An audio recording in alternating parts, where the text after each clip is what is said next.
Почитувани гледачи, добре дојдовте во уште едно издание на емисијата Вашиот пратеник. Денес во студиото имаме чест да ја угостиме пратеничката Даниела Николова, која ќе ни ги сподели своите мислења, искуства и планови за иднината. За пријателите, позната како Дани, мајка на Михаела и Максим и сопруга на Еди. По професија сте дипломиран професор по филозофија од Свети Кирил и Методий во Скопје. Дали можете малку да не запознаете со вашето минато, односно со вашите средношколски денови и со вашето стекнато претходно искуство како професор во едно од скопските средни училишта? Ви благодарам на поканата и на можноста вака во вашето студио да поразговараме. Родена сум во Скопје, во едно старо скопско мало, Крњево. Во моментов живеам во Ново Лисиче во општина Аеродром. Како што кажавте, дипломиран професор по филозофија на Универзитетот Свети Кирил и Методий. Работев и во приватниот сектор, но секогаш како вработена никогаш не сум имала собствен бизнес. Потоа работев во средното училиште Браке Миладиновци во Скопско Драчево. И тука ги стекнав првите искуства како професор по филозофија, да по неколку години потоа работам во гимназијата Раде Јовчевски Корчагин. И навистина можам да кажам дека прекрасно е да се работи со млади луѓе, затоа што на некој начин останувате постојано млади, но и во тексте со сите оние случувања, она што е интерес на младите, и навистина тоа представува едно богатство. Така што исклучително многу ја сакам мојата професија. Секако стекнувате дури и пријателства. Денес навистина многу се радувам кога ќе се сретнам со моите ученици, кои што можам слободно да кажам се навистина успешни луѓе. Да.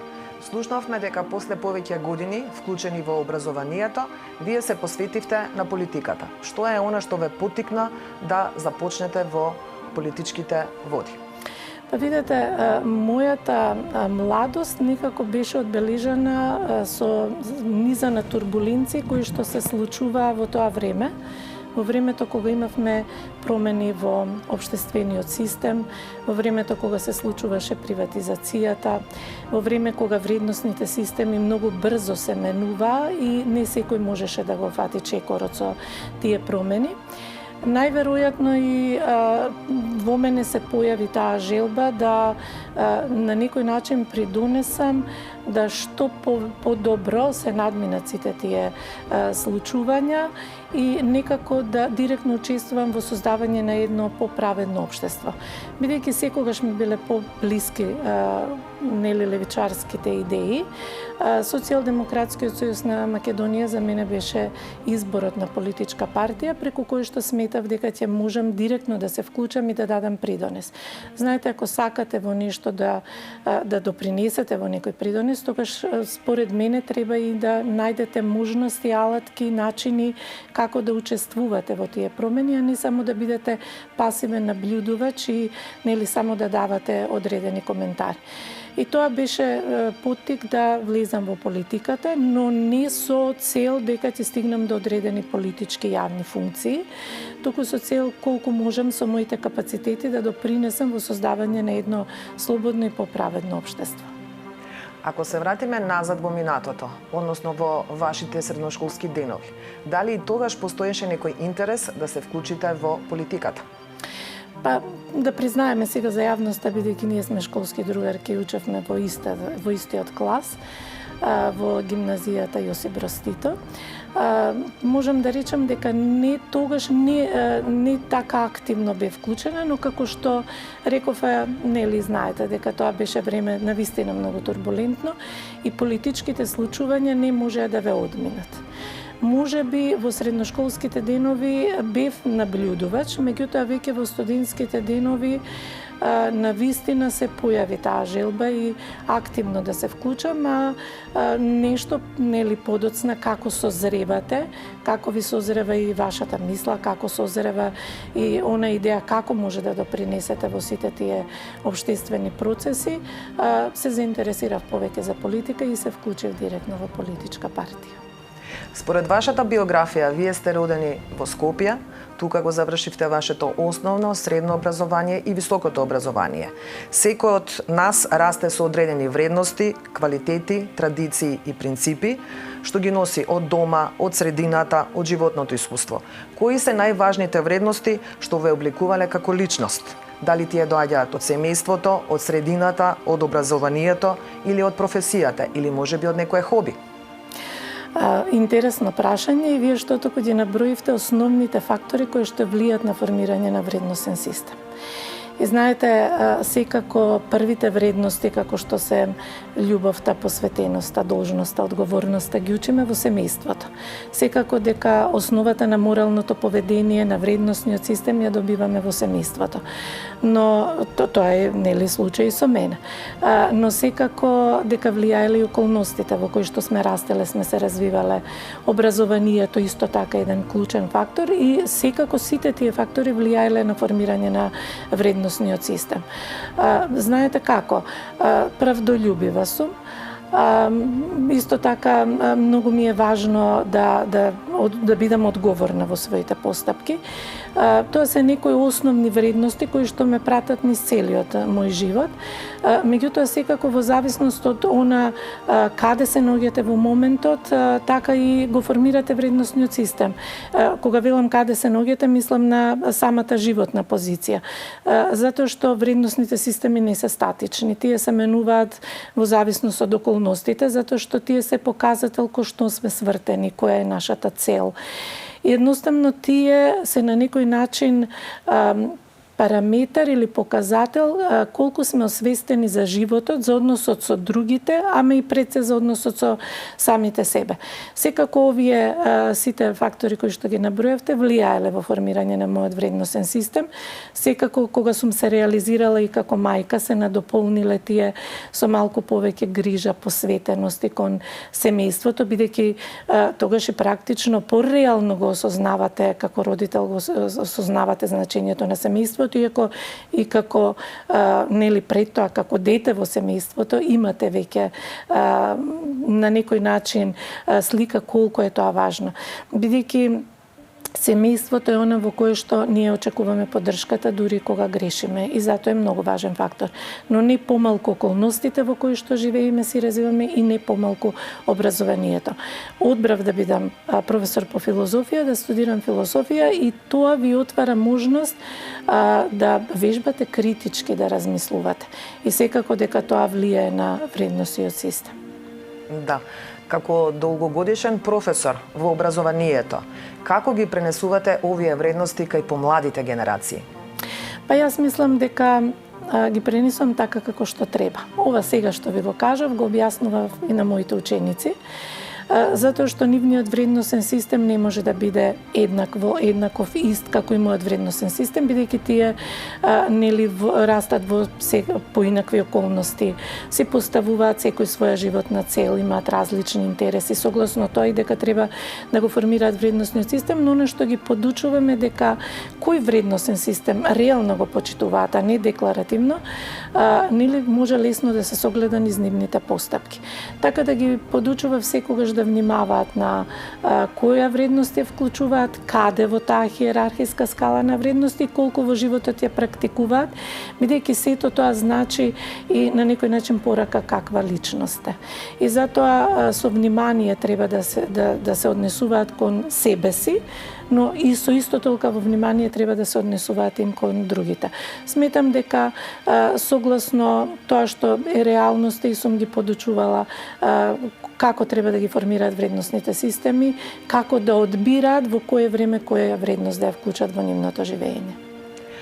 Во претходната професија вие се стекнавте со големо долгогодишно искуство и знаење. Дали тоа ви помага во сегашната работа и сегашната функција како пратеник? Секако.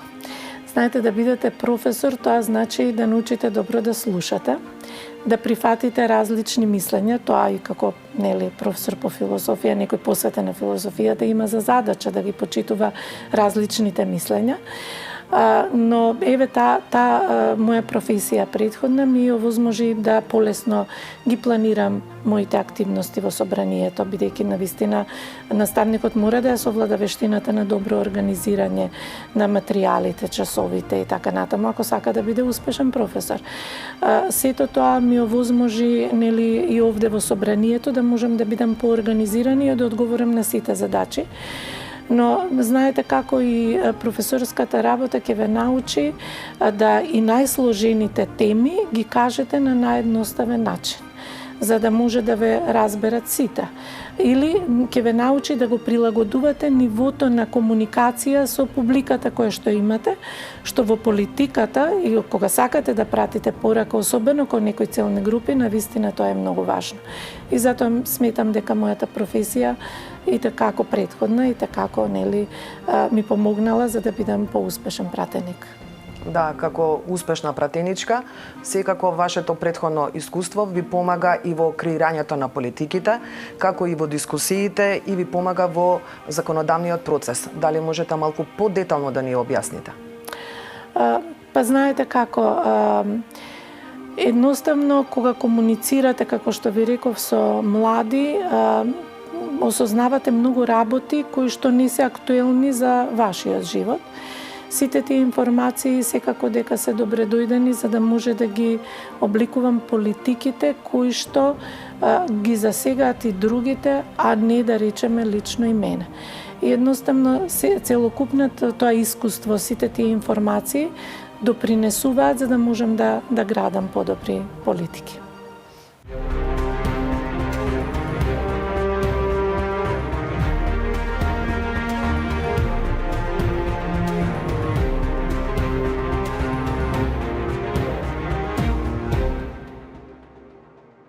Пратеничка Николова, вие сте член или заменик член во 8 собраниски комисии. Дали можете да ни објасните за кои теми најмногу се залагате и за кои теми најмногу дискутирате? Па видете, сметам дека е сосема природно како наставник најмногу да ме интересира образованието и образовниот систем, односно неговото унапредување. Најчесто дискутирам на Комисијата за образование, најчесто на пленарните седници говорам за сите оние законски измени, она што значи уредување на законските текстови кои што се однесуваат на образовниот систем, бидејќи тие се основата по која што ќе овозможиме унапредување или не на целиот образовен систем. Но исто така ме интересираат и човековите права, затоа што сметам дека се уште во нашата држава имаме маргинализирани групи и навистина мојата заложба е најискрена да може сите да ги вклучиме во општествените случувања, сите да се почувствуваат како дел од ово општество, од нашата заедница. Затоа клучните проблеми, да речеме на некој начин, со кои што се занимавам и за кои што зборувам, се образовниот систем и човековите права. Вие како пратеник имате канцеларија која што е посветена на граѓаните и на сите заинтересирани страни, за да може да се запознаат со вашата функција, со вашата работа. Дали можете да го споделите вашето искуство, да ги запознаеме граѓаните каде и како може да се сретнат со вас? И на тие средби, дали можете да ни кажете со какви се предлози и прашања граѓаните ги поставуваат пред вас? Така, видите, пратеничката канцеларија во општина Аеродромот, каде што јас доаѓам, се наоѓа веднаш позади трговскиот центар Бисер. Граѓаните од Аеродром веќе ја знаат, бидејќи таа функционира во долг период, не само нели во мојот мандат, туку и претходните пратеници ја користеле оваа канцеларија и граѓаните имале можност да комуницираат со нив и еве сега во овој период со мене. Навистина интересот е присутен, го има, доаѓаат со најразлични прашања, барања, секако логично е дека секој тргнува од себе, па доаѓа да се интересира за некои проблеми кои што нели го засегаат лично, но не е исклучено и оној момент дека некои доаѓаат и за да понудат одредени законски решенија, одредени законски промени или да се интересираат како сме дошле до некое законско решение. Морам да признам дека најчесто граѓаните доаѓаат и прашуваат за некои проблеми или некои ги дискутират за некои решенија во однос на локалната самоуправа. Тоа не ми пречи, бидејќи не треба граѓаните да знаат нели надлежности во смисла ние сме пратеници, за не сме тука и тие може да ни се обратат за било кој проблем. Многу често се случува да дојдат и да прашуваат за некои процедури, да речеме каде може да се обратат, до која институција треба да побараат помош, кои документи негдека треба да ги поднесат за одредено остварување на нивно право. Меѓутоа имаме и сериозни предлози, например дошла граѓанка од аеродром која што беше заинтересирана за законот со кој што се регулира сурогат мајчинството, што значи дека имаме една палета на прашања и интереси од граѓаните кои што канцелариите овозможуваат и да ги споделат со нас и навистина тоа ни користи и нам, а верувам дека и на граѓаните. Да, благодарам. Вие сте веќе пратеничка во Македонското собрание втор мандат. Веќе тече вториот мандат како пратеничка во Македонското собрание. Дали може да не ни кажете по која работа или по која заложба сакате да ве запамтат граѓаните? Видете, секако сакам да ме запомна дека сум се ангажирала околу напредување на образовниот систем или барем сум го кривала гласот кога сум сметала дека нешто не е во насока на напредување на образовниот систем, но и како што реков, она што е фокус на мојот интерес и човековите права. Дека сум се борела за остварување на правата на секој во нашата заедница. Ви благодарам што бевте денес наша гостинка во нашата емисија Ваш пратеник. Ви посакуваме успешна работа и секако да ги остварите вашите цели и задачи како пратеничка во Македонското собрание. Ви благодарам и на вас за можноста.